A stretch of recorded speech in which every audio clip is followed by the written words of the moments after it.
Now Rabbi Shimon ben Gamliel comes to explain the Braisa. Shimon ben Gamliel Hatzari, the first ingredient. Einei elas raf, it's a resin, it's like a sap that saps from the tree. Hanoitev matzeh aktov, that exudes from the balsam tree. So this is actually hardened. You can see here, it's hardened, but it's hardened from the sap of the balsam tree. Then he explains, what was the purpose of the soap? Because the clove, the tzipoiren, it's black. You have to polish it. You wash it with soap to polish it. You rub it to refine its appearance. They say, no, it should be beautiful. Get rid of anything unpleasant that's attached to it. Yen kafrisen, what's the purpose of the kafrisen wine? Because again, they would soak the cloves in order to bring out a very powerful scent. They would soak it in this wine. And some say that's the reason for everything else that he mentioned also. The salt that they added. Rav Nosson Bavli says you add the kippus hayardin, the amber from Jordan. All of that was for the purpose to enhance the clove, to make sure to bring out its most powerful scent, to bring out all of its potential. But the Gemara asks the purpose of the wine of kafrisen. He says if you can't find the kafrisen, find a wine that's paler. It's not as red, not totally white, but it's not totally red, and it serves the same purpose. If you're trying to make it strong, there's a much better answer. You don't have to go looking for some exotic wines. There's a simple solution which is available, always available, which is urine. Urine is very sharp, it's very powerful. So if you want to strengthen and bring out the best in the cloves, use urine. But he says there's one problem with that. The problem is that all of these preparations were done inside the temple. So we're not going to bring urine into the temple. It's disrespectful. So firstly, the question is, what do you mean? You bring animals into the temple, and when you slaughter them, you have to clean their stomachs. Their stomachs are filled with garbage. So what do you mean you're not bringing any garbage? You're bringing everything into the temple. Inside the temple, and when you open the stomach, you had to clean out you had not only urine, feces, you had everything there. So he says, there, Hashem commanded us. Hashem says you have to offer the sacrifice. You have no choice. Here, this is just supplementary. The Torah doesn't say anything about. We're doing it in order to make it even stronger. It's a supplement to one of the 11 spices, one of the 11 ingredients, to the clove, fine. So you can use other things. Why are you going to use something that's so disrespectful to use urine? Some are so astonished by this. And why would you even think for a moment we're going to allow to use urine on something so holy? Incense that we're going to be offered in the Holy of Holies and offered in the inner altar. Urine, what? So he said, firstly, the cloves doesn't absorb anything in it. It just affects the surface and brings out the surface, and then you would rinse it, so there wouldn't be any trace of it. It's just so good, it works so well, and it's always available that you would think you may want to use it. But others say, God forbid, you can't be talking about metaglayim. He's talking about certain waters, that the water is very nasty or harsh. Maybe it has a foul odor. People nicknamed it metaglayim because it has an odor like but of course it's not urine. But they said it's not nice since it's called metaglayim. The fact that it's even called, it even has a name, a nickname, as urine, even though of course it's not urine, even that alone is not nice to use such an ingredient, to bring inside the temple, to use such an ingredient. But if it were outside the temple, let's say for whatever reason it was prepared outside the temple, then it wouldn't be a problem. Then maybe they would use it. But usually the preparation was done inside the temple, so it's not nice to bring in even a supplementary ingredient inside the temple. And then we continue. Tani, we learn the Braisa. Rabbi Nosson says, it says every time we mention the name of the rabbis, their lips move in the grave. So these holy rabbis have the tremendous merit that every morning, every day, twice or three times a day, we're mentioning their names. Shimon ben Gamliel, Rabbi Nosson Abavli, Rabbi Nosson, and the Rabbanan, the rabbis. So he says, Rabbi Nosson learned, while the kohen is grinding the incense, the overseer would say, Hadek heitev, heitev hadek. Grind it thin, grind it thin. Why would he say this? Because the voice is good for the spices. As the Talmud says, the exact opposite of wine. When it comes to wine, the voice could spoil the wine. Noise spoils the wine. In order for the wine to be at its utmost, at its premium, it has to be a totally quiet environment. So in the temple, when they used to take the wine out of the barrels, and then when the barrels would reach the dredges, the kohen would tell the person to stop, because that wine you couldn't use anymore for the libations. But instead of telling him verbally and making noise, he had like a reed and he would poke him to hint him, like stop. So he didn't want to even say anything because the vibrations of the voice could negatively affect the wine. But when it comes to the incense, it's the exact opposite. The vibrations of the voice actually enhance the incense. He made a point. The overseer, some say it was actually the one who was grinding himself, would say, not only would do, but would actually say. And especially these words, grind it thin, grind it thin. I guess you're moving your lips and the sounds that you make, the vibrations, this would actually help enhance the spices, the aroma of these ingredients. Then he said, Pit malachatzoyin ksheira. You don't have to prepare necessarily a full batch of 368 pounds. If you only prepare half of it, 184 pounds, it's also fine. He says, L'shlish v'l'reviyah lo'shaman. But I didn't hear if they ever prepared less than that, let's say only a third or a quarter of 368. And there's a huge practical difference. The Torah says that you're not allowed to prepare incense. If you're preparing incense, the exact amount of incense that was used in the temple, and you're preparing it in order to use it for your own personal usage, to smell, you violate a prohibition. So this prohibition is only if you're emulating what they did in the temple. So he's telling us, not only if you prepare a mixture of 368, and identical, all these 11 ingredients and doing it exactly with the right measurement, he's saying that even if it's not the right measure, even if it's half, you would also violate this prohibition. But let's say I only prepare a quarter or a third of 368, says that I never heard any reason why they would ever prepare that way. So therefore, if you do it privately, you're not copying, you're not doing what they did in the temple, so then you would not violate a prohibition. By the way, I just have to clarify one thing, going back. When he listed the 11 ingredients of the incense, and then he added all the other supplementary ingredients which were used to properly prepare the cloves, to wash it, to use soap and to wash it, and then to soak it, to make sure its scent is very intense and very powerful. And all the other ingredients also for that reason, I guess, the salt and the wine and the amber of Jordan. That, when he said the amount, a quarter of a kav, there is not talking about weight, there he's talking about volume.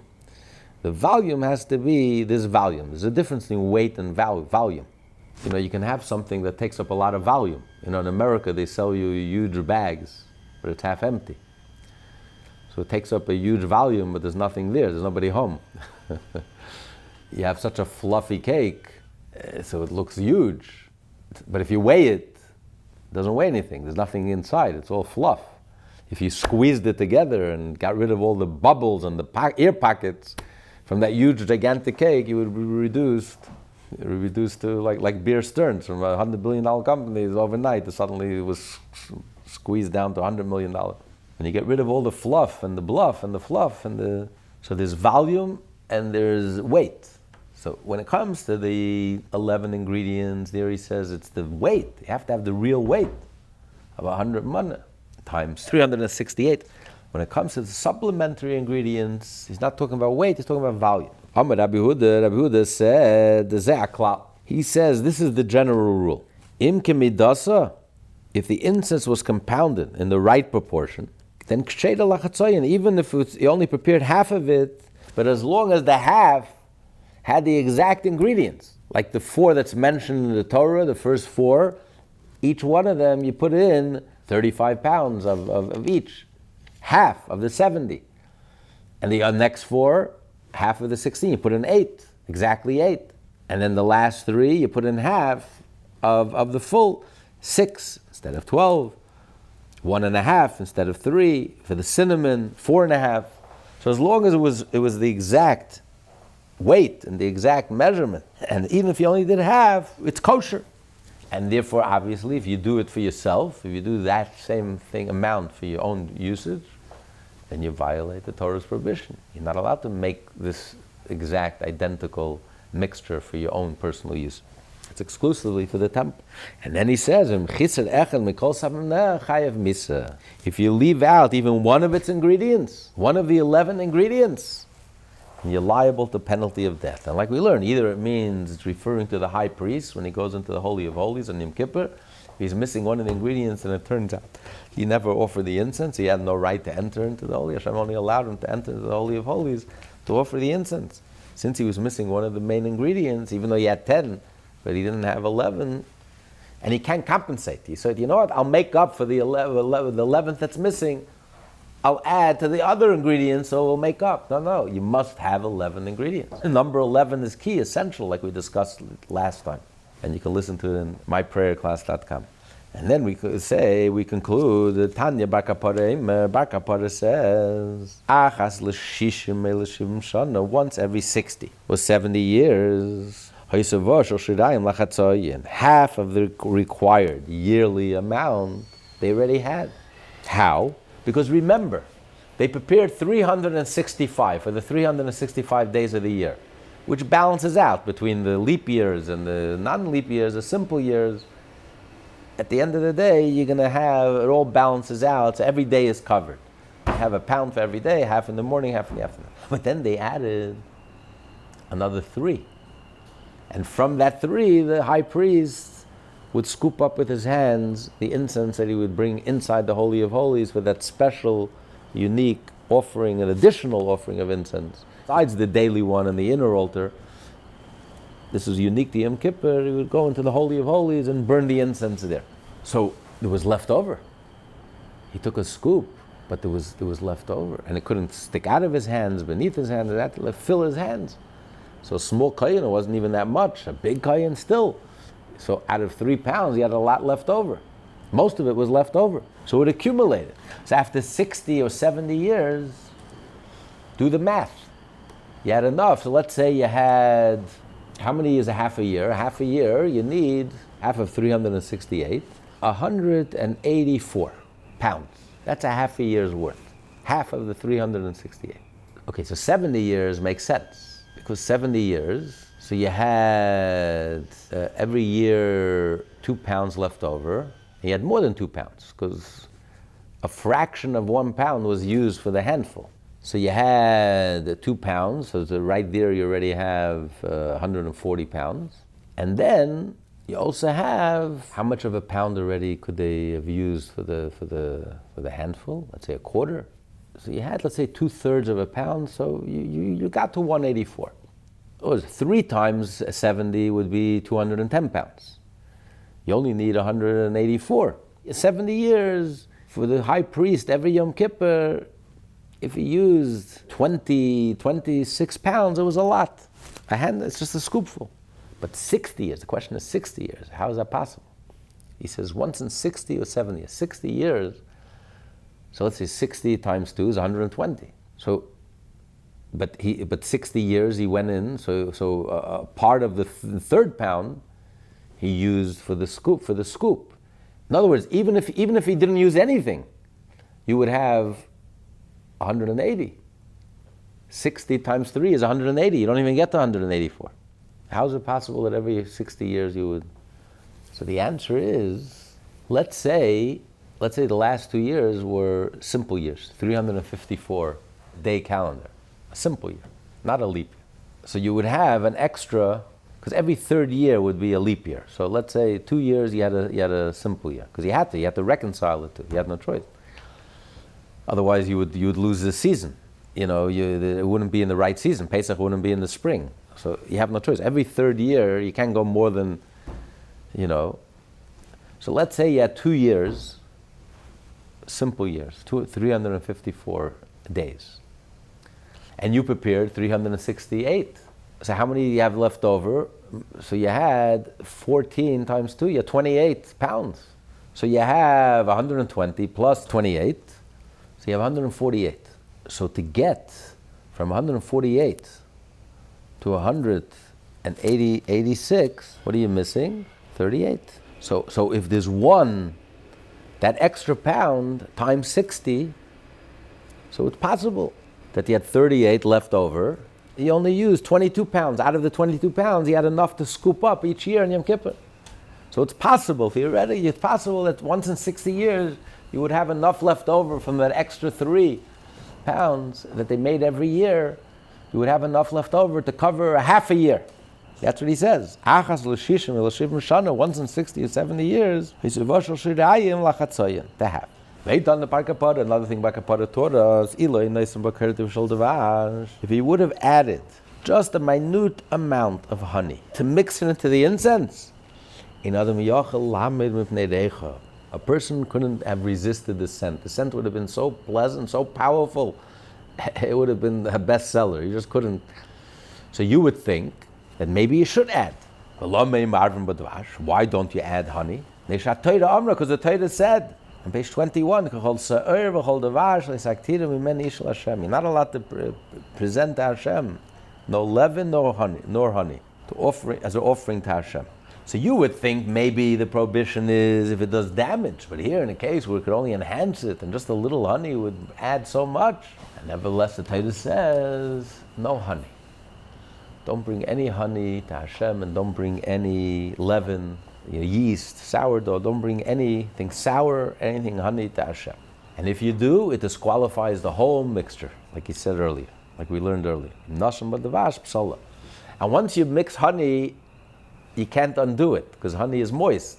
Honey doesn't mean bee honey, it's any honey. It could be fig honey or anything sweet, moisture from dates, date honey.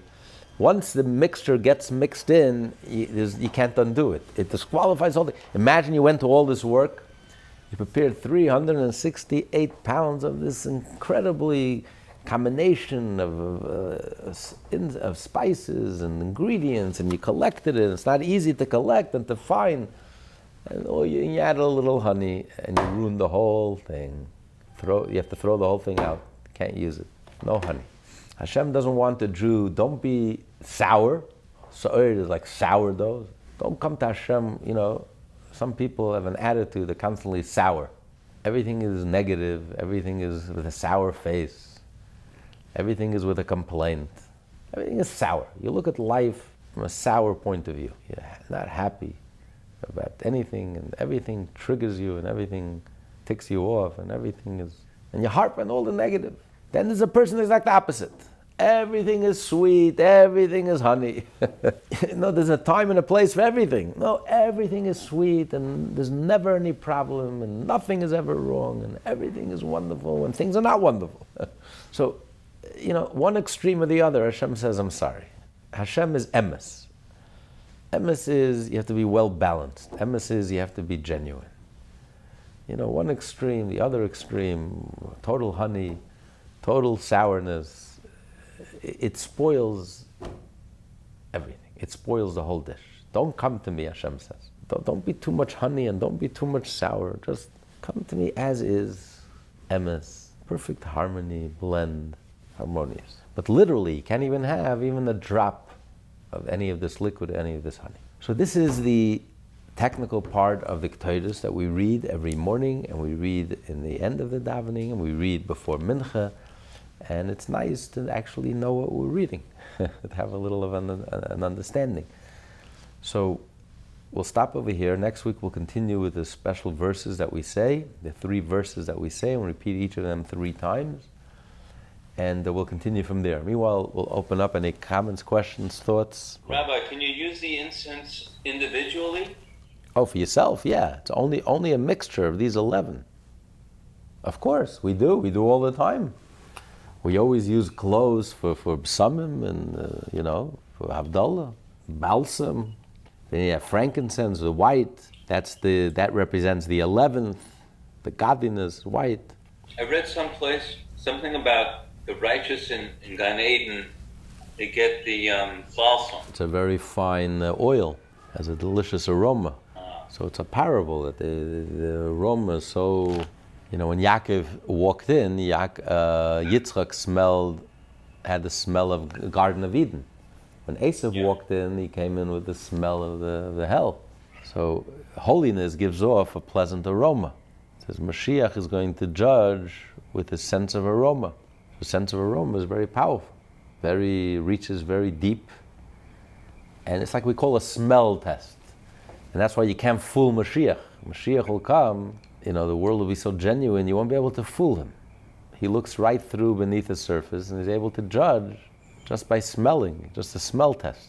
And people who are connected with Hashem develop a very high sensitivity for BS and for, like smell tests. You can smell if something is real, if something is genuine, if something is sincere, if something is, or it's just pure propaganda and nonsense and distortions and twisted, so there's a certain smell test, like this has a pleasant aroma. A person who's a good person gives off positive energy. There's the pleasantness about them. They're kind, they're decent, they're good to everyone. People are insufferably arrogant. They just walk into the room and already the skunk has laid its scent and you can't even get rid of the stench. People are sensitive to these things. Like your aroma, you give off a certain aroma. Just like you have an aura, you also have an aroma. You give off an aroma, you give off a certain scent. A person who's filled with good deeds, has a good aroma.